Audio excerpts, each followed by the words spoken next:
So in this Questrade tutorial video, I'll be showing you guys how to buy GICs here on Questrade.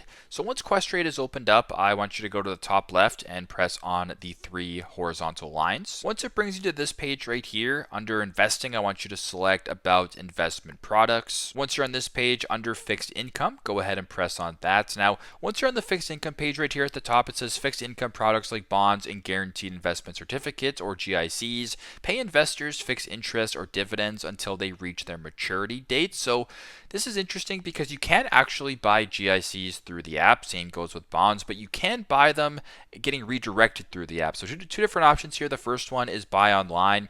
Go to our fixed income investments page to search, browse, and buy bonds. So you can select this. It'll bring you to the new page. You can sign in and buy it online. Or you can buy over the phone as well. Call that number and you can purchase GICs or bonds that way as well. So two different options here for you guys to buy GICs. Fairly simple, fairly straightforward. That's how you guys can buy GICs on Questrade, and I hope this video helps.